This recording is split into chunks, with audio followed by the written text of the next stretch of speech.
dilimin agireye binavete her şev digirim dixewnin min de dengê te tê ez bê te ve dünyayê tek diçim tu rojên min bûyî ronahî tu şevên bûyî stêtê bê te ez wekî darê bê ax li ber bayê dimînim bêşev xatir ji te dixwazim dayê bibore ez her çi kirî dilê min hêlî cem te ye tu jiyanê min tu her tiştî xatir ji te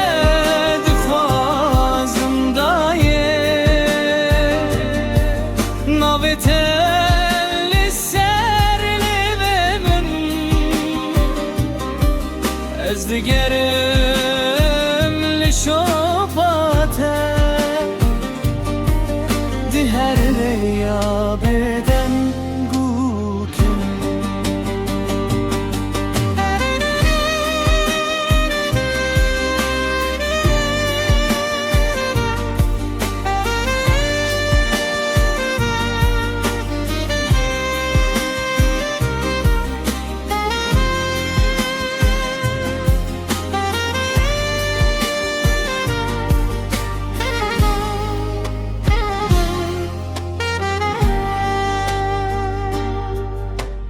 dayê dem derbas bû bê te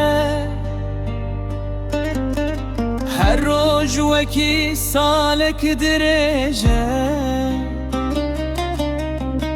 gotinên te li guhê min wekî stranekê hîndî jî